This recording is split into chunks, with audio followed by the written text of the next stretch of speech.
Bueno, mis hermanos, seguimos con nuestra lección sobre el remanente de Israel y hoy será nuestra novena lección. Ya nos estamos acercando al final de esta serie de estudios. Nos quedaría faltando una última lección, la cual la he reservado para hacer las reflexiones respectivas a todo el tema que hemos abordado en estos viernes y también para sustraer de allí algunas enseñanzas importantes y aplicables en nuestra vida espiritual. Pero esa parte queda reservada entonces para el final de la serie, para cuando lleguemos a nuestra lección número 10. Hoy, hoy vamos a abordar la temática que continúa a los versos que estudiamos en nuestra anterior lección y veremos que el tema trata sobre un tiempo de misericordia para los judíos. Después de haber abordado Pablo la manera en que el remanente se salvaría de la parte endurecida e impía de Israel, el apóstol inspirado procede a recordarles a los cristianos en Roma que todo este plan de predicarse el evangelio a los gentiles y de darles tiempo a los judíos endurecidos a que se arrepintieran de sus pecados y se volvieran creyentes en Cristo, todo esto sucedió porque Dios no quería que ninguno se perdiera. Pablo y los primeros cristianos vieron en la generación donde, en aquella generación donde ellos vivieron, vieron que Dios estaba cerrando un ciclo con la nación de Israel y estaba llegando al final la dispensación mosaica. Dios estaba cerrando su ciclo con Israel, estaba estableciendo su reino en el mundo. Lastimosamente, el cierre de su ciclo con la nación no terminó de la mejor manera para el pueblo judío. Sin embargo, mis hermanos y oyentes, Dios en su amor y misericordia no iba a enjuiciarlos de ipso facto tampoco, sin primero haberles dado la oportunidad a todos los judíos endurecidos de arrepentirse para que se salvaran. El deseo de Pablo era el mismo que el de Dios. Pablo quería que muchos de sus compatriotas se salvaran en el momento en que se les predicara el evangelio, pero lastimosamente, como hemos visto a lo largo de este estudio, la mayoría de los individuos del pueblo de Israel se endurecieron y solo un remanente creyó al mensaje. Las líneas que vamos a estudiar son estos versos finales desde el 28 hasta el 36. Así que en cuanto al evangelio, son enemigos por causa de vosotros, pero en cuanto a la elección, son amados por causa de los padres, porque irrevocables son los dones y el llamamiento de Dios. Pues como vosotros también en otro tiempo erais desobedientes a Dios, pero ahora habéis alcanzado misericordia por la desobediencia de ellos, así también estos ahora han sido desobedientes para que por la misericordia concedida a vosotros, ellos también alcancen misericordia. Porque Dios sujetó a todos en desobediencia para tener misericordia de todos. Oh, profundidad de las riquezas, de la sabiduría y de la ciencia de Dios, cuán insondables son sus juicios e inescrutables sus caminos. Porque, ¿quién entendió la mente del Señor o quién fue su consejero? ¿O quién le dio a él primero para que le fuese recompensado?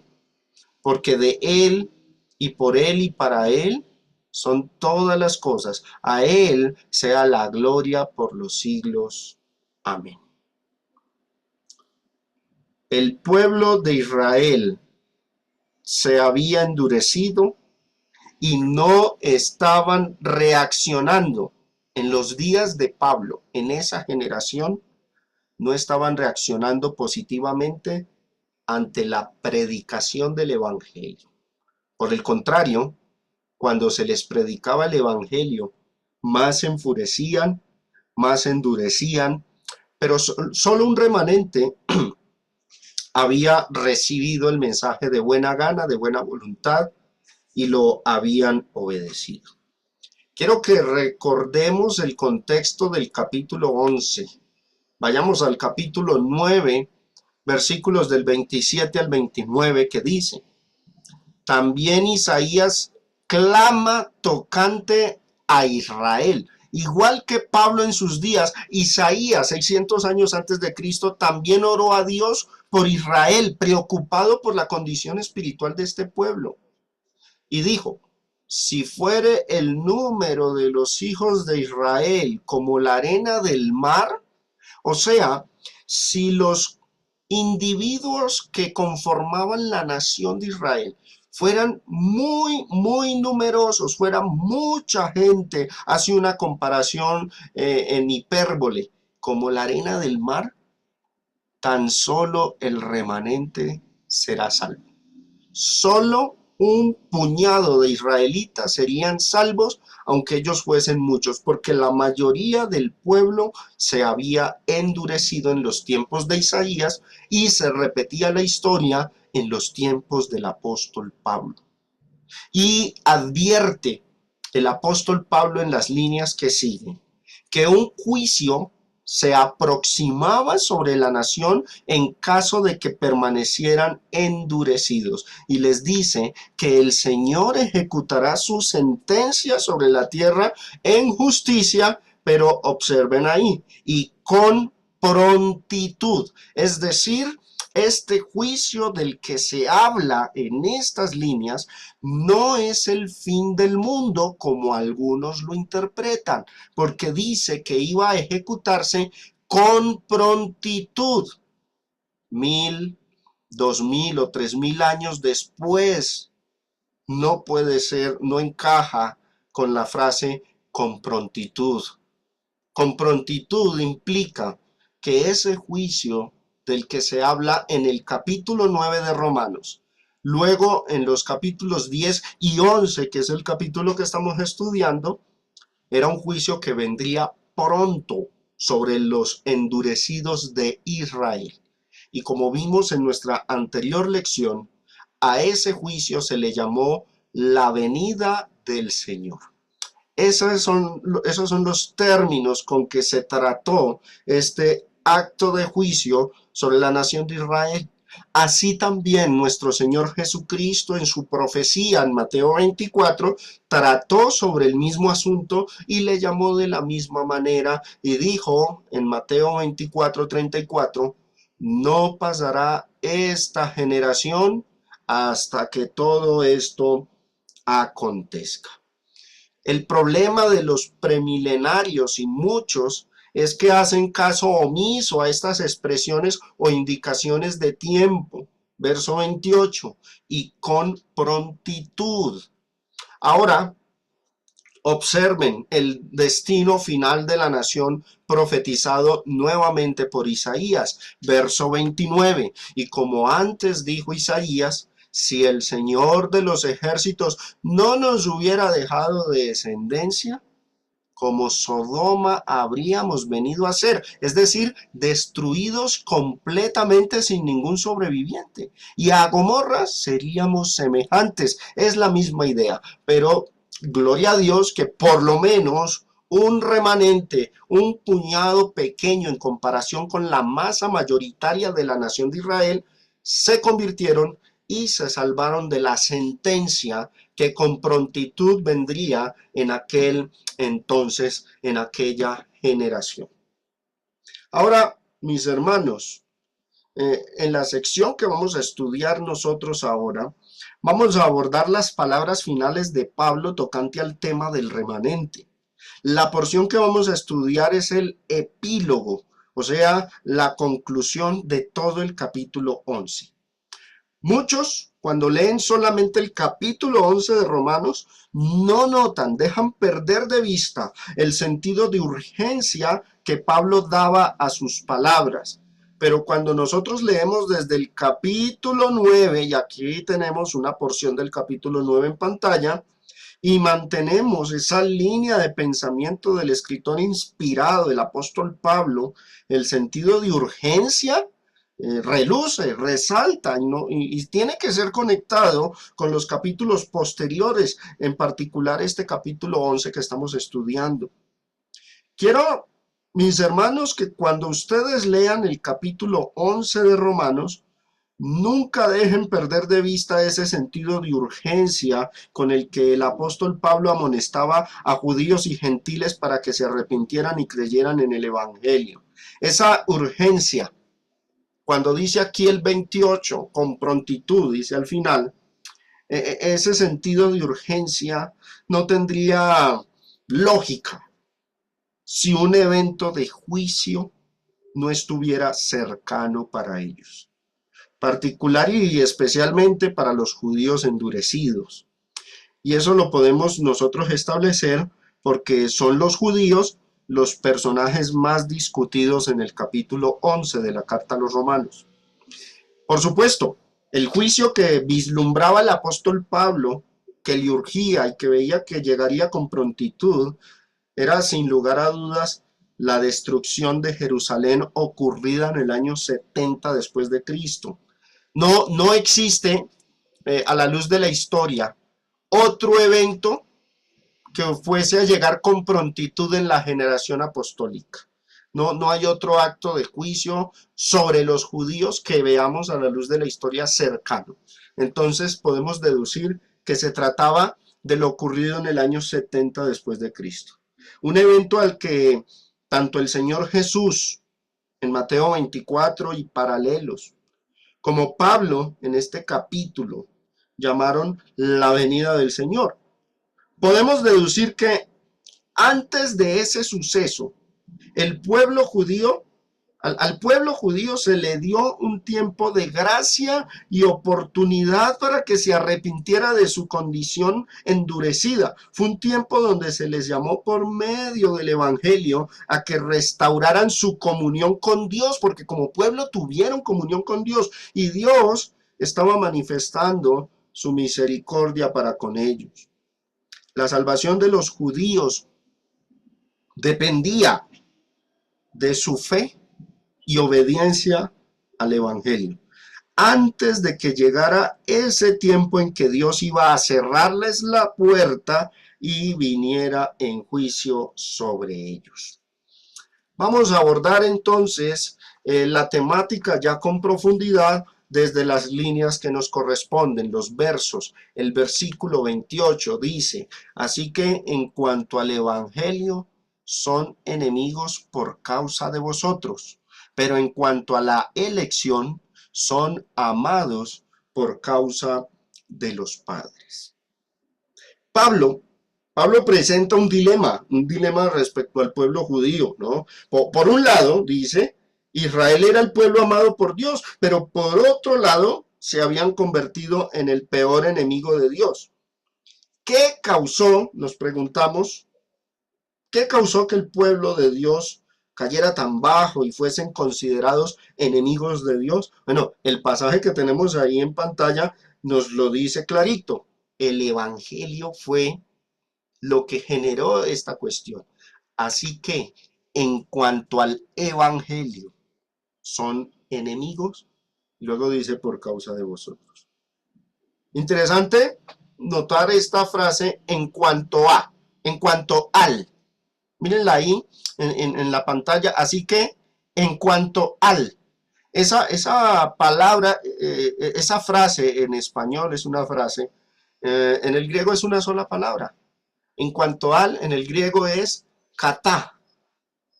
Esa es una sola palabra en el griego, pero es una frase en español. Interesante a veces esto que pasa con los idiomas, ¿no? Una sola palabra en otro idioma y traduce en una frase más larga a otro idioma. En cuanto al.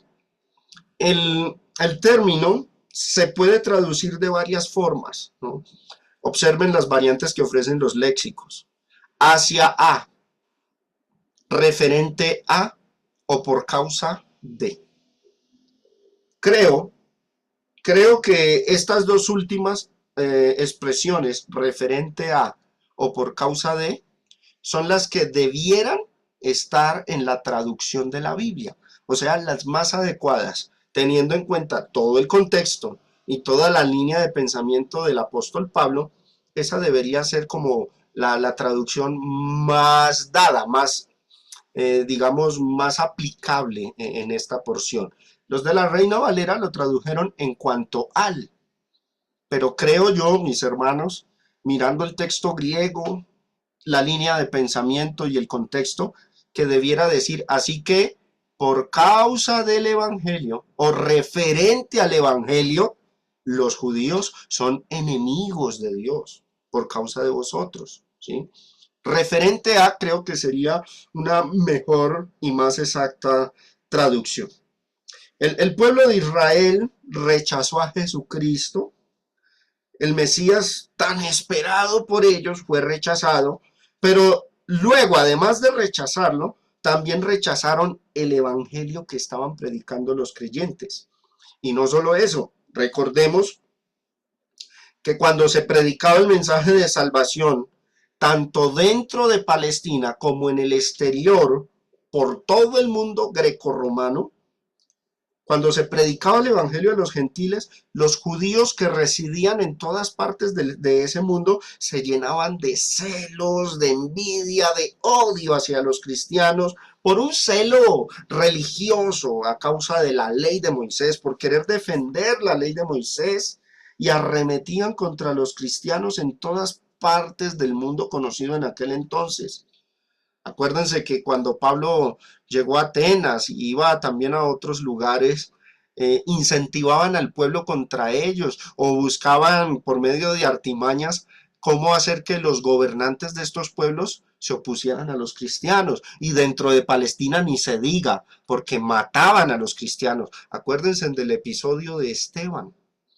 Les aplicaban la pena de muerte por predicar el evangelio. Así que de esa manera podemos entender el por qué Pablo dice en Romanos 11:28, así que en cuanto al evangelio, o mejor, referente al evangelio, son enemigos. Por causa de la predicación del evangelio o con respecto al evangelio, los judíos se habían vuelto enemigos de Dios. Los judíos se volvieron en los principales antagonistas de la fe, porque se oponían a los propósitos divinos para salvar la humanidad de los pecados. Ellos estaban obstruyendo la predicación, evitando que el evangelio llegara a los judíos dentro de Palestina, y también se estaban oponiendo para que ese mismo evangelio que salvaba a la humanidad llegara a los gentiles. En todas partes ellos eran una fuerza opositora al evangelio. De esto habló el apóstol Pablo en la primera carta a los tesalonicenses en el capítulo 2 diciendo, porque vosotros, hermanos, vinisteis a ser imitadores de las iglesias de Dios en Cristo Jesús, que están en Judea. Pues habéis padecido de los de vuestra propia nación las mismas cosas que ellas padecieron de los judíos. Observe lo que dice en las líneas que siguen, verso 15. Los cuales mataron al Señor Jesús y a sus propios profetas, y a nosotros nos expulsaron, y no agradan a Dios, y se oponen ¿a quiénes? A todos los hombres, se oponen. ¿Y en qué sentido se oponían? Verso 16. Impidiéndonos hablar a los gentiles para que éstos se salven. Así colman ellos siempre la medida de sus pecados, pues vino sobre ellos, o sea, sobre los judíos, la ira hasta el extremo. Recordemos, hermanos, importante recordar el panorama histórico, no dejarlo perder del pensamiento, de nuestra vista. El panorama histórico en los días de Pablo. El evangelio entró al mundo por Jesucristo, para ser predicado a toda criatura. Pero en el pueblo de Israel, a quienes primero se les anunció, solo un puñado de judíos lo recibieron y lo obedecieron. Los demás ciudadanos israelitas, la mayoría del pueblo, rechazó el evangelio y se llenaron de ira contra los cristianos. En ese sentido, se podía hablar de Israel en términos generales, sabiendo que sí había un remanente, pero en términos generales se podía decir que Israel era enemigo de Dios. Eso es lo que dice Romanos 11:28 que tenemos ahí a la izquierda.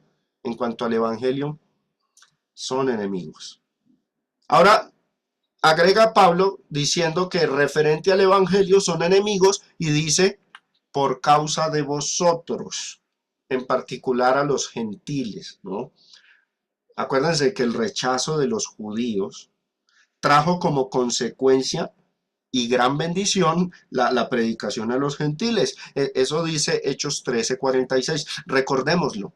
Entonces Pablo y Bernabé, hablando con denuedo, dijeron, a vosotros, o sea, a los judíos, a la verdad era necesario que se os hablase primero la palabra de Dios.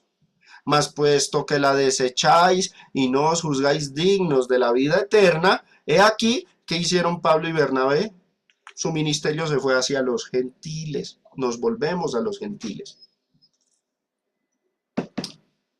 Gracias al rechazo de los judíos, se pudo lograr, se logró, porque aquí un obstáculo se convirtió en una gran bendición.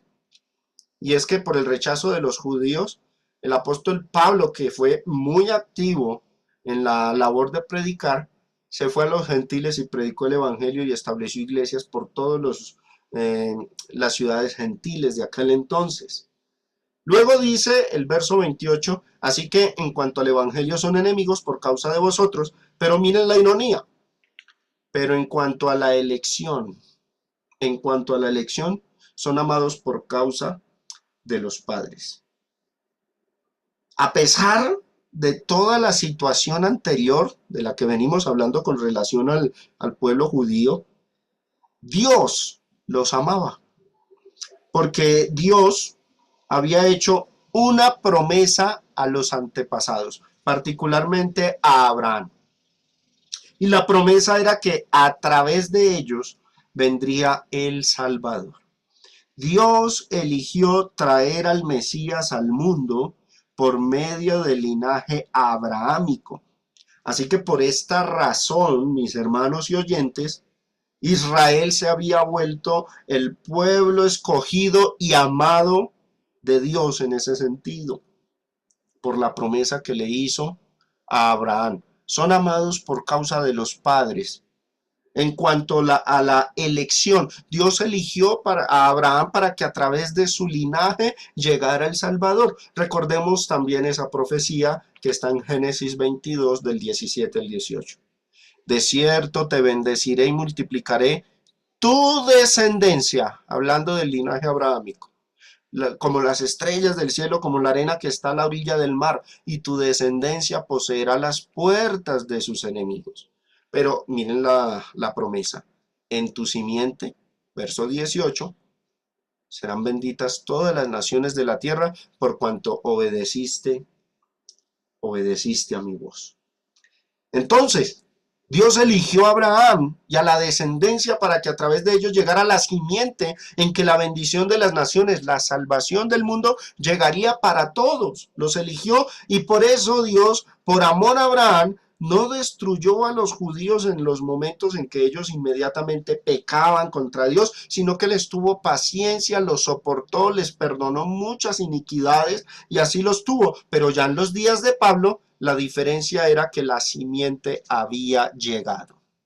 Esa era la gran diferencia. En cuanto a elección, sí, eran el pueblo escogido, el pueblo amado.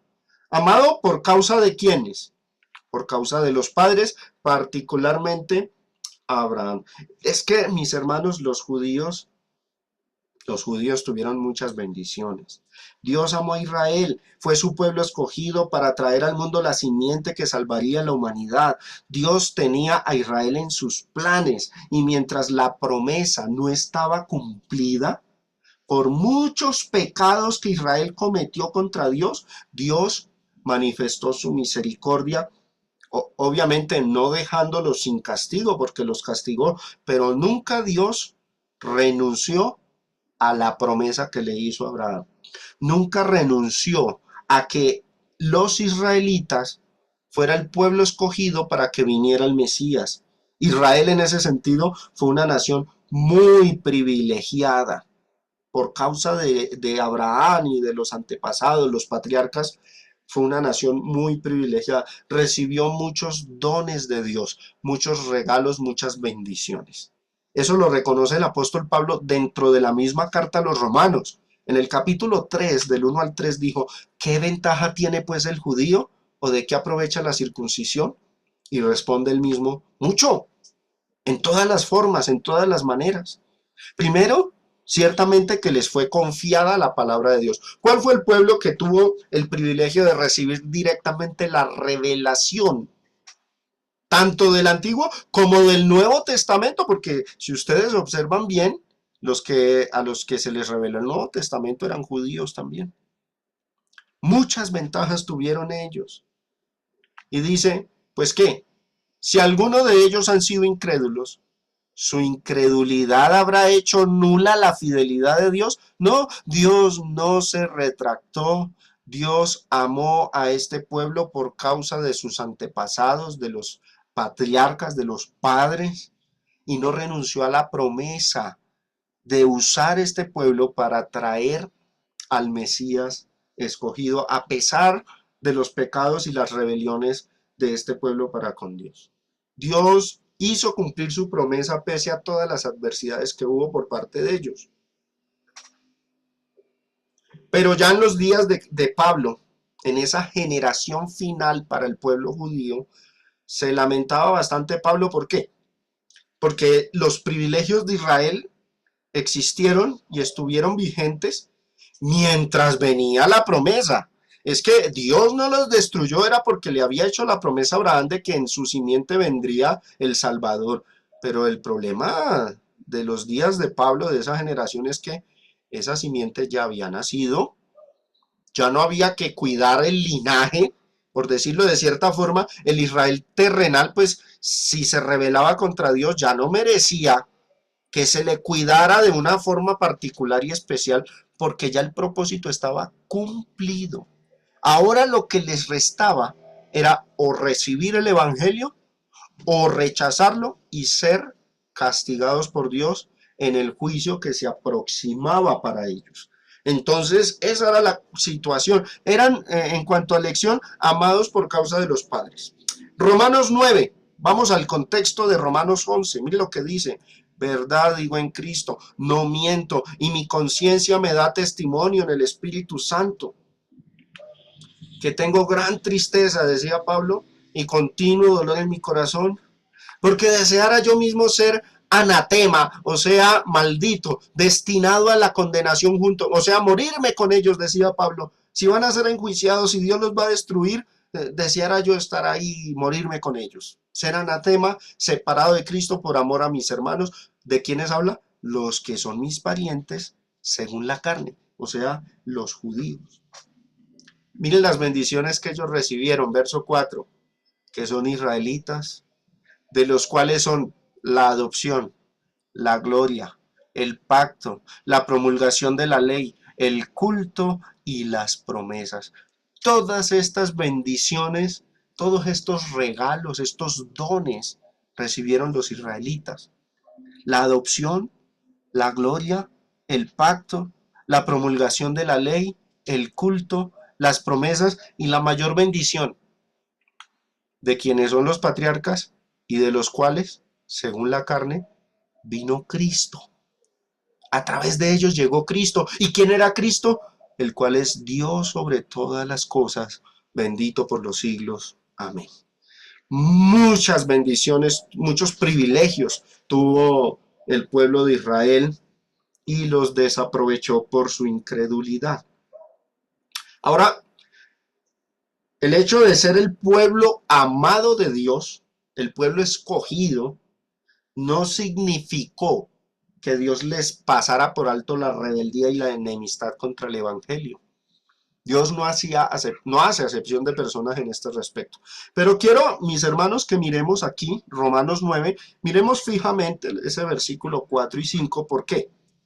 Porque estas bendiciones, estos privilegios que tuvo Israel, en el versículo que sigue se les va a llamar dones o regalos o privilegios. Vuelvo y leo el verso 4 y el verso 5, que son israelitas, de los cuales son la adopción, la gloria, el pacto, la promulgación de la ley, el culto y las promesas, de quienes son los patriarcas y de los cuales según la carne vino Cristo, el cual es Dios. Todas estas cosas positivas, maravillosas, privilegios que tuvo el pueblo de Israel, en el verso que sigue se le llama dones. Eran regalos o privilegios que Dios le dio a la nación mientras llegaba la simiente, mientras se cumplía la promesa. El verso que sigue dice, porque, quiero que noten ese porque, es un conector, porque irrevocables son los dones y el llamamiento de Dios.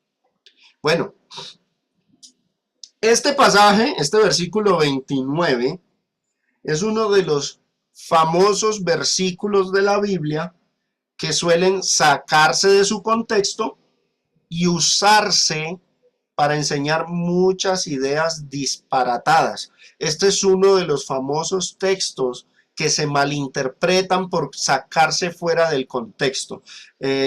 Espero que hasta el momento, al haberlo citado aquí, Romanos 11:29, ustedes ya tengan en mente la idea esencial que está transmitiendo el apóstol Pablo. Tal y como se los acabo de explicar, Israel tuvo muchos privilegios. El verso anterior dice que fueron amados por causa de los padres y esto implica los privilegios que recibieron y que ya Pablo había mencionado en el capítulo 9 y luego añade esto diciendo que esos regalos que Dios le dio a Israel mientras se cumplía la promesa eran irrevocables. Irrevocables son los dones y el llamamiento de Dios.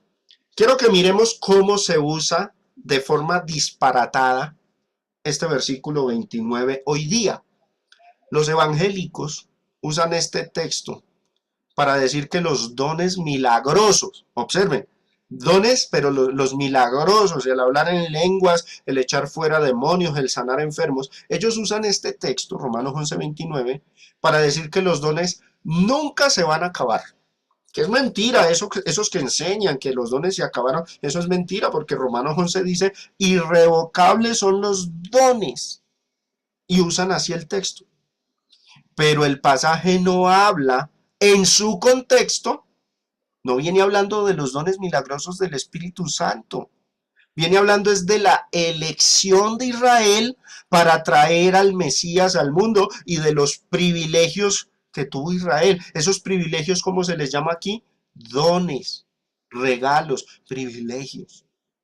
Esos son los dones de los que habla Romanos 11:29, no los dones milagrosos del Espíritu Santo. Pero vuelvo y reitero, un evangélico por lo general suele usar este pasaje y arguir que los dones milagrosos, como el hablar en lenguas, el echar fuera demonios, el sanar enfermos, el hacer milagros, son irrevocables, dice, porque irrevocables son los dones y creen que este pasaje habla de eso, pero eso es sacar el pasaje fuera de su contexto. Ahora, por otro lado, los calvinistas, los que enseñan la salvación por la sola fe, lo usan para enseñar que la salvación nunca se pierde. Para ellos aquí el don o los dones son la salvación. Lo usan para enseñar que la salvación nunca se puede perder, pero en esta porción recordamos, Pablo no está hablando de la salvación general de las personas, que sí la mencionan unas líneas antes, pero a la luz del versículo inmediato que dice son elegidos, los israelitas son elegidos y amados por causa de los padres, podemos concluir que aquí este verso 29 habla de la elección de Israel para traer al Mesías al mundo. No está diciendo que la salvación es irrevocable, porque irrevocables son los dones y ellos lo ven como el don de la salvación, el perdón. No, no es así. Entonces es interesante notar cómo algunos interpretan ese versículo 29 y todo por qué, por rasgar este pasaje y sacarlo fuera de su contexto. Miremos la palabra dones. Romanos 11:29, dones. En el idioma griego, la palabra es carisma, en plural, carismas. Así aparece en Romanos 11:29, en plural, carismas. De aquí viene el término carismático. Se puede traducir regalo, dádiva, don, privilegio. Tiene muchas variantes, pero todas apuntando a un mismo sentido o significado. La palabra carisma, o como se traduce aquí en Romanos 11:29, dones. Entonces dicen los calvinistas, Dios regaló la salvación y esta es irrevocable, ahí lo dice Romanos 11:29. Pero oído, los regalos o dones a los que se alude aquí en Romanos 11:29 no es la salvación del alma por la redención de Cristo, porque esa es condicional. No es que sea irrevocable, no, esa tiene sus condiciones. Hebreos 2, del 1 al 3 dice, por tanto, es necesario que con más diligencia atendamos a las cosas que hemos oído, no sea que nos deslicemos. ¿Cómo así? Si la salvación fuera irrevocable, ¿cómo así advierte Pablo o el escritor de Hebreos, sea quien fuere, que no sea que nos deslicemos? Dice, porque si la palabra dicha por medio de los ángeles fue firme y toda transgresión y desobediencia recibió justa retribución, ¿cómo escaparemos nosotros si qué? Si descuidamos una salvación tan grande, ¿no dice el calvinista que es irrevocable? Está usando mal, por supuesto, Romanos 11:29, si dice que la salvación es irrevocable. La cual, habiendo sido anunciada primeramente por el Señor, nos fue confirmada por los que oyeron, sí, pero si se descuida la salvación, se puede deslizar, se puede perder. Entonces, cuando Romanos 11:29 dice, irrevocables son los dones, no se refiere a la salvación. Continuemos. Cuando el pasaje dice, mis hermanos, irrevocables son los dones, esta frase lo voy a resaltar aquí, porque irrevocables son los dones. Cuando dice esto, se refiere a que Dios no iba, por más que Israel lo defraudara y pecara, Dios no iba a quitar los favores para con Israel, porque es que esos favores que Dios le dio a ellos tenían un propósito, traer al mundo al Mesías. Entonces, se refiere a que Dios no iba, por más que Israel lo defraudara y pecara, a quitar los favores para con Israel, renunciando así a su promesa que hizo Abraham de traer la salvación por medio de su linaje. Una mejor versión o una traducción más exacta, la versión Peshitta del 2006, versión de la Biblia Peshitta, la versión Peshitta se hizo a la luz del descubrimiento de los manuscritos de Qumran y también de haberse encontrado unos manuscritos en idioma Peshitta, que es una forma o una especie de arameo, y ahí el Nuevo Testamento en ese idioma, y es una versión muy antigua, creo que es del siglo II después de Cristo. Dice, porque Dios no se retracta en cuanto a su don y en cuanto a su llamado. Eso es lo que está diciendo el texto. El verso anterior dice que por elección los israelitas eran amados por causa de los padres.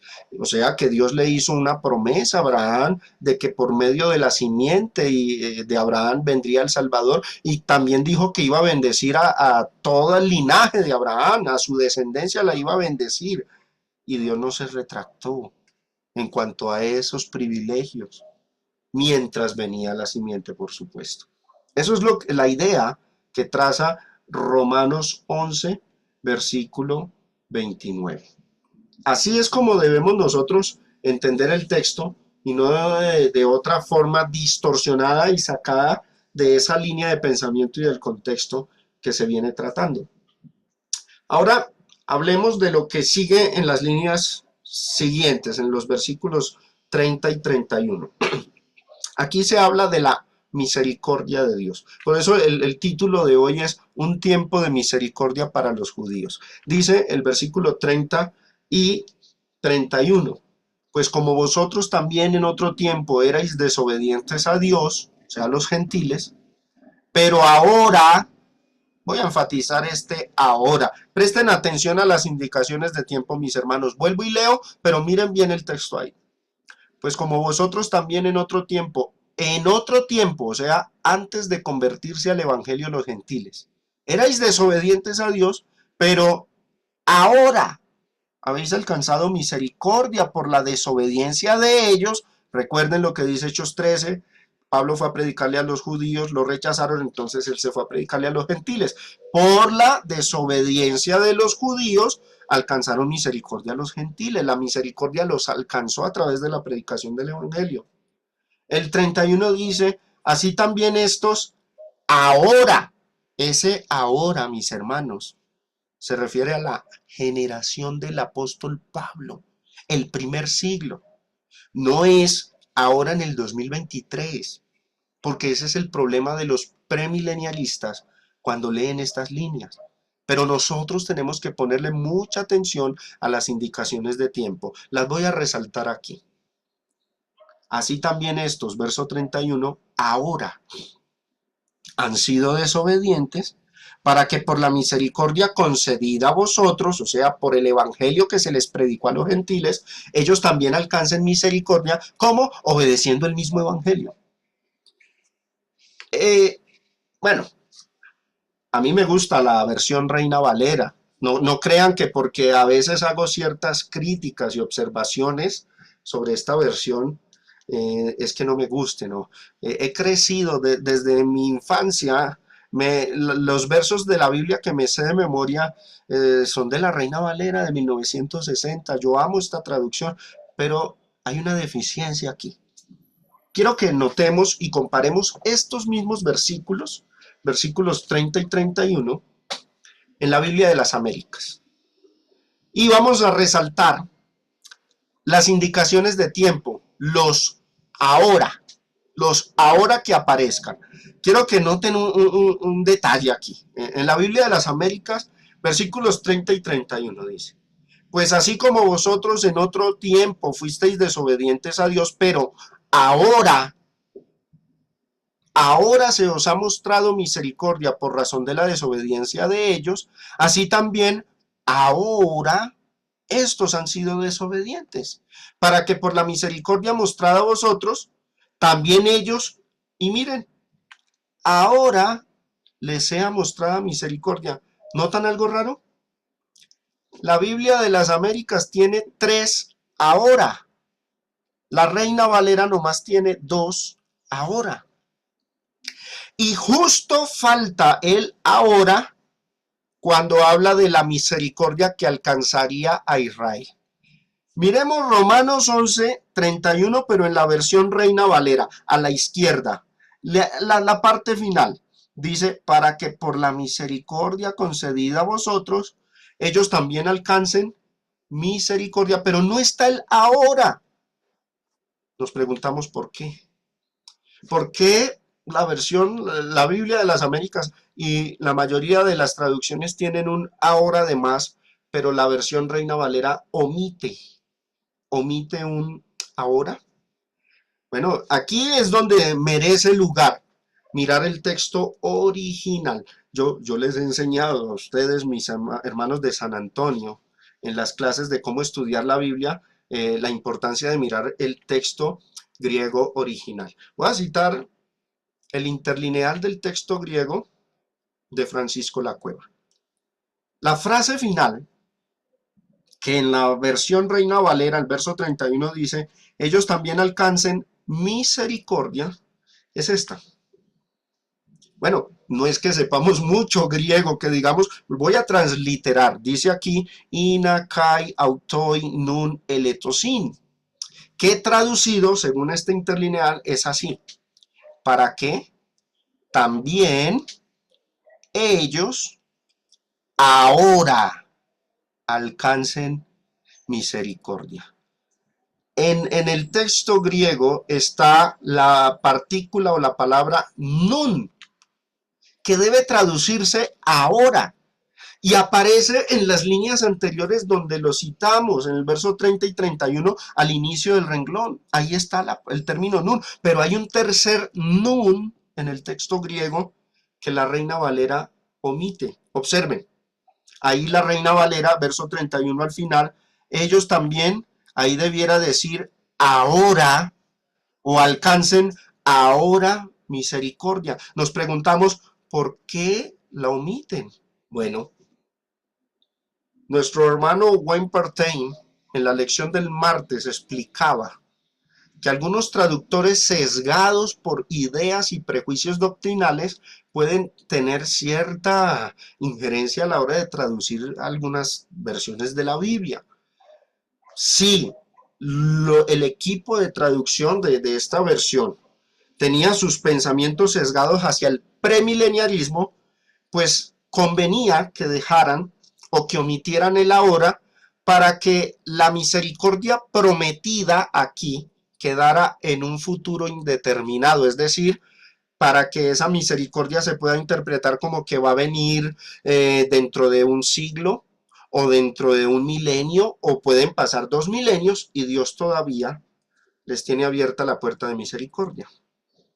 Y así se tradujo aquí en la Reina Valera. Pero la indicación de tiempo nos muestra que el tiempo de gracia y misericordia para el pueblo endurecido de Israel no iba a durar 1000 o 2000 años, sino que ahora, o sea, en esa generación, tenían la oportunidad de arrepentirse porque se acercaba un juicio para ellos y iba a suceder con prontitud, como lo leemos en el capítulo 9.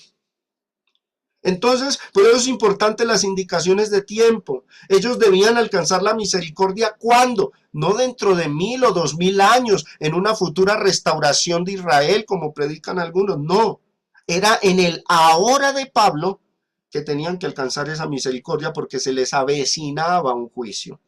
Es más, el apóstol Pablo enseñó en otros lugares del Nuevo Testamento que la paciencia de Dios estaba agotando con esos judíos. Observen en Primera de Tesalonicenses 2:16, lo leímos ahorita en la versión Reina Valera, pero ahora lo leemos en esta versión de la Biblia, la palabra de Dios para todos. Dice, nosotros tratamos de enseñar el mensaje de Dios a los que no son judíos, o sea, a los gentiles, para que se salven.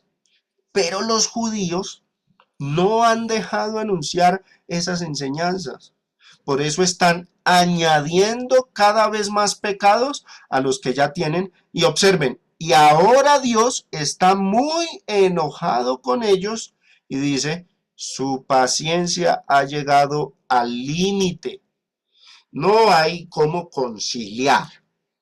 Que por un lado la Biblia nos diga que la paciencia de Dios para con los judíos estaba al tope, al límite. Y por otro lado se nos interprete que eso puede durar 1000 o 2000 años de paciencia para con ellos y que todavía espera que ellos se conviertan en masa y se restauren. En Romanos hay un ahora que la versión Reina Valera omite por alguna razón particular. Pero ya la paciencia de Dios había llegado al límite para con ellos, para con los judíos. Se aproximaba un juicio sobre ellos. No podemos interpretar, Dios ya tiene su paciencia al límite y ha estado al límite por 2000 o 3000 años. ¿Cómo es el asunto? No puede ser, no puede ser de esa forma. Más bien, estaba al límite porque había un juicio cercano para aquella generación en la que estos judíos endurecidos iban a ser castigados. Bueno, continuamos. El verso 32. Yo les voy a pedir a ustedes, mis hermanos y oyentes, unos 5 minutos más para culminar estas líneas. Dice el verso 32. Porque Dios sujetó a todos en desobediencia para tener misericordia de todos.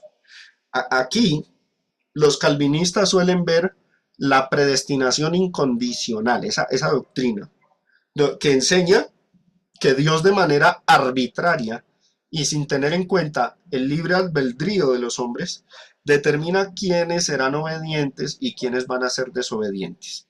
Y sobre todo, utilizan este término, porque Dios sujetó a todos en desobediencia. O sea, dice el calvinista es que Dios controla todo y hizo que la gente desobedeciera para después perdonarlos.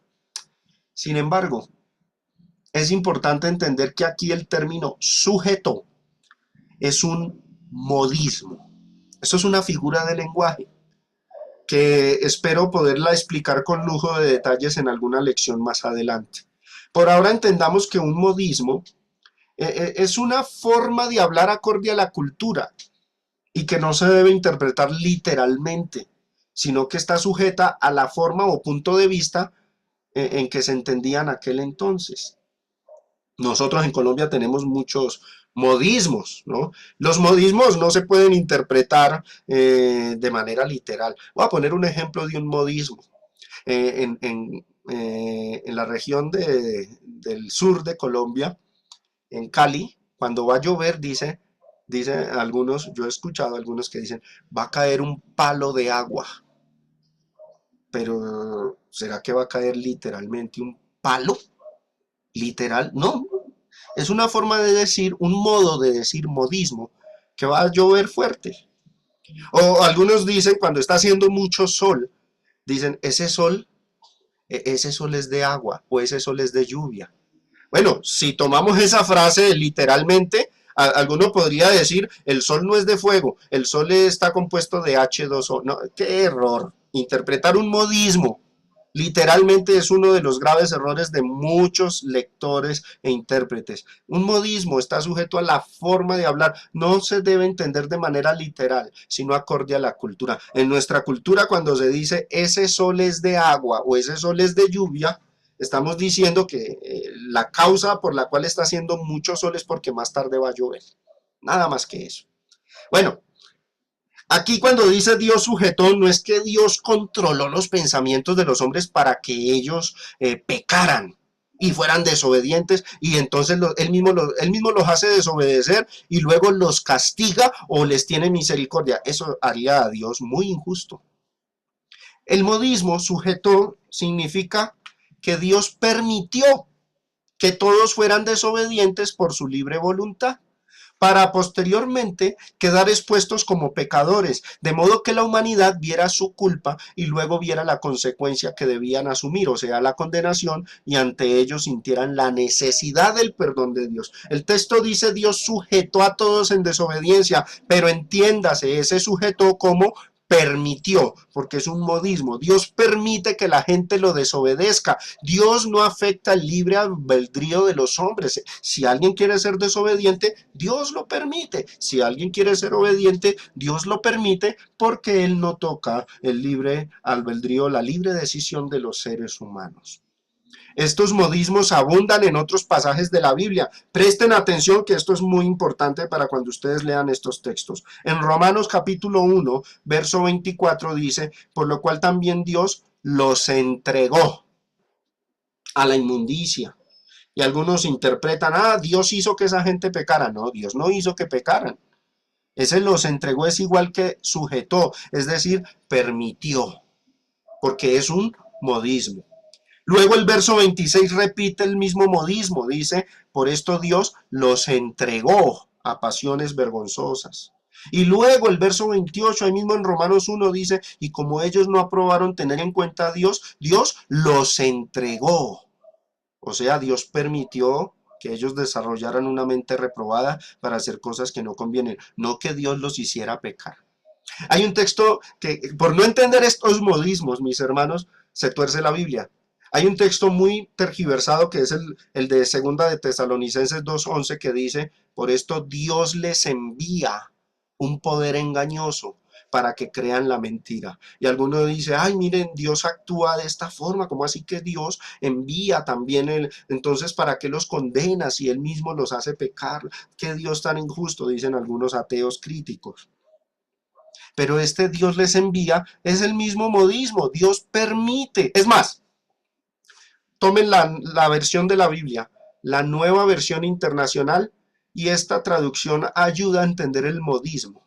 Nos traduce o nos explica que ese Dios les envía significa Dios permite. Voy a citarlo acá. Nueva versión internacional dice, por eso Dios permite que por el poder del engaño crean en la mentira. Es un modismo hebreo muy común en el Nuevo Testamento, con el que hay que tener mucho cuidado cuando leamos la Biblia, y hay que discernirlo cuidadosamente. Finalizamos, mis hermanos, con la proclamación o doxología de Pablo al final de este capítulo, diciendo: oh profundidad de las riquezas de la sabiduría y de la ciencia de Dios, cuán insondables son sus juicios e inescrutables sus caminos. Porque ¿quién entendió la mente del Señor? ¿O quién fue su consejero? ¿O quién le dio a él primero para que le fuese recompensado? Porque de él y por él y para él son todas las cosas, a él sea la gloria por los siglos. Amén. Pablo glorifica al final a Dios al ver cómo su plan se llevó a cabo. Es importante recordar todo el contexto y panorama de la carta, y particularmente el capítulo 11, en esta doxología o exaltación final. Pablo expuso prácticamente todo el plan de Dios para la salvación tanto de los judíos como de los gentiles, mostrándoles que es por la obediencia y fe al evangelio. Y si algún judío quería ser salvo, lo sería bajo los mismos términos que los gentiles, o sea, por la gracia. Acuérdense el contexto, Romanos 11, verso 5. Así también aún en este tiempo ha quedado un remanente escogido por gracia. Nótese que el remanente que se iba a salvar era de esa época, en este tiempo, escogido por gracia. Asimismo, la parte endurecida, ¿en qué época iba a ser castigada? En este tiempo, es decir, en la generación de Pablo.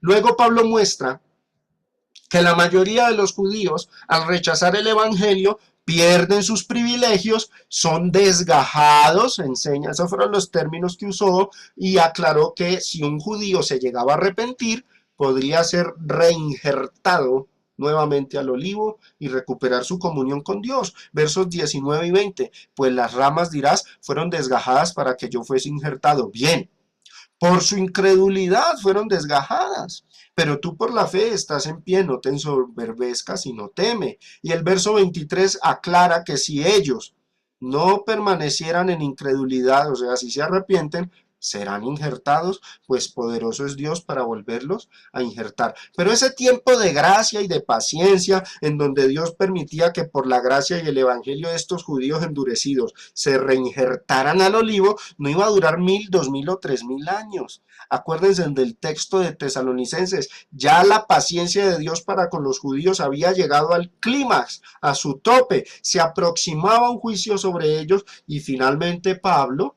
muestra que la situación de endurecimiento tenía un límite dentro de la paciencia divina, y explica que ese endurecimiento iba a durar hasta la plenitud de los gentiles. Romanos 11:25, estamos retomando el contexto, porque no quiero, hermanos, que ignoréis este misterio, para que no seáis arrogantes en cuanto a vosotros mismos. ¿Qué ha acontecido a Israel? Sí, están endurecidos en parte hasta un límite, un hasta.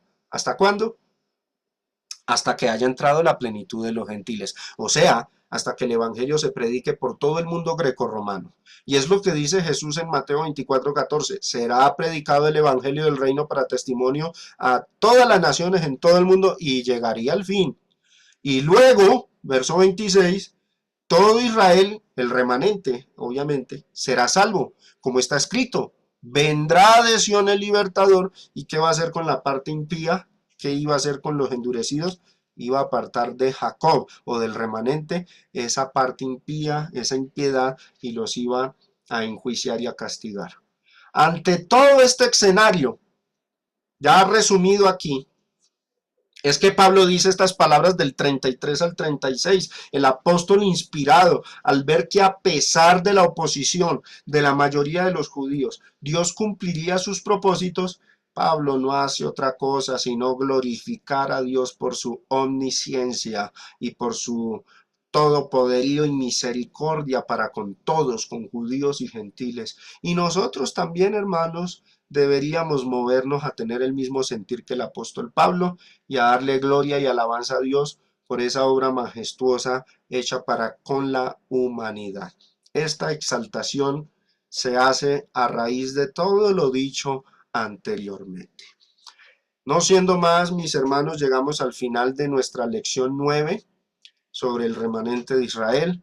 Espero que haya sido edificante para todos. Que el Señor les bendiga y les fortalezca. Gracias por la atención prestada.